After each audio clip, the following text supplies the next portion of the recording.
یہ گھروں میں لڑائی کس کی وجہ سے ہوتی ہے؟ بیوی کی وجہ سے کہ خاوند کی وجہ سے؟ بیوی کی وجہ سے، خاوند کی وجہ سے نہیں۔ جب بھی لڑائی ہوتی ہے خاوند کی وجہ سے ہوتی ہے۔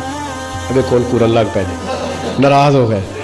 یہ معاملہ جب بھی خراب ہوتا ہے نا خاوند کی وجہ سے ہوتا ہے، عورت کی وجہ سے نہیں۔ چلے کوئی بات نہیں، گھر نہ بتانا جو جا کے بات آ ہنسے نہیں زیادہ مسجد، گھر نہ بتانا، لیکن بات صحیح ہے جو میں کہہ رہا ہوں، اس پر دلیل رکھتا ہوں۔ کیوں بھلا؟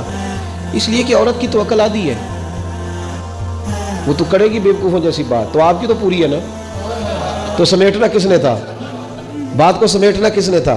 جس کی پوری ہے۔ اور بھائی سمجھ آ رہی ہے میری بات کی؟ بات کو سمیٹنا کس نے تھا؟ جس کی عقل پوری ہے۔ بھئی اس کو بیوقوف بھی کہا جا رہا ہے اور بیوقوف کا جواب بھی دیا جا رہا ہے۔ اینٹ کا جواب یہ بھی کہا جا رہا ہے تیری تو عقل ہی آدھی ہے، میں کیا کروں؟ تو بھئی بحث نہ کر، پھر جس کی آدھی ہے اس سے بحث۔ میری بات کی سمجھ آ رہی ہے میرے عزیز؟ آپ نے سمیٹنا ہے، آپ نے حوصلہ کرنا ہے، حلم کے ساتھ رہنا ہے، درگزر کرنا ہے، معافی دینی ہے۔ میرے رسول کریم علیہ الصلوۃ والسلام بہت زیادہ معاف فرمایا کرتے، بہت زیادہ حضور درگزر کرتے تھے، بہت زیادہ۔ ازواج مطہرات سے جب حضور گفتگو کرتے تھے تو ایک بات 3 دفعہ کہتے تھے، پھر بھی کبھی ناراض نہیں ہوتے۔ فرماتے تھے سمجھانا پڑتا ہے خواتین، کیا ہوا؟ ہمارا وہ جو سخت مزاج ہے نا، ہماری طبیعت میں ہمیں گزارا نہیں کرنا آتا۔ ہم کہتے ہیں کہ وہ میں آفس میں تھا تو 10 بندے مجھے سلوٹ کر رہے تھے تو بیگم صاحبہ بھی سلوٹ کریں۔ نہ بھائی، وہ بیگم صاحبہ وہ بچوں کی اماں ہے، پورے گھر کا کنٹرول ان کے ہاتھ میں ہے، وہ تو ساری گھر کی کبینہ آپ کے خلاف کر سکتی ہے، بالکل ہر چیز بدل سکتی ہے۔ آپ تھوڑا سا ٹیمپو لو کریں، پیار کریں، درگزر کریں۔ جب آپ بہت بڑے آفیسر ہیں تو وہ دفتر میں ہیں، اگر آپ خطیب صاحب ہیں تو مسجد میں ہیں، پیر صاحب ہیں تو خانقاہ میں۔ گھر میں آئیں تو لیول بنائیں، گھر کے اندر آئیں تو ایک ماحول آپ کا ہونا چاہیے۔ کیا وہ روایتیں ہم نے نہیں پڑھی؟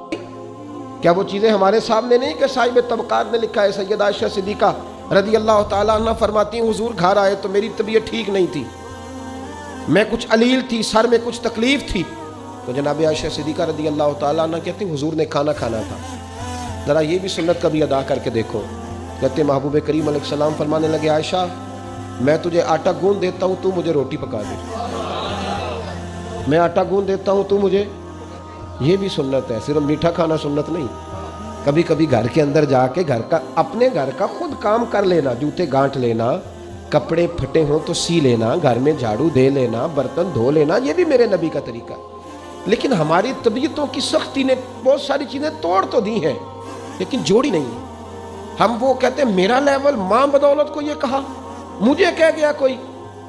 ہماری مساجد کے اندر بہت بڑا مسئلہ رہتا ہے، جس کو کمیٹی کا صدر بنایا جاتا ہے نا، جو قوم کا سردار ہوتا ہے وہ قوم کا خادم ہوتا ہے۔ میری نظر میں جو کمیٹی کا صدر ہو اسے واش روم صاف کرنے چاہیے، اسے واش روم۔ میں الحمدللہ اپنی مسجد کا بڑا ہوں، تو جب میرا دل کرتا ہے نا کوئی کام کرنے کو، تو میں الحمدللہ اللہ کے گھر میں بیٹھ کے کہہ رہا ہوں میں مسجد کے واش روم صاف کرتا ہوں، اس لیے کہ وہ چودھری کا ڈیرا نہیں ہے، وہ میرے اللہ کا گھر ہے۔ اٹھ فریدا ستیا جھاڑو دے مسیت، تو ستا ہے رب جاگدا تیری ڈاڈے نال پریت۔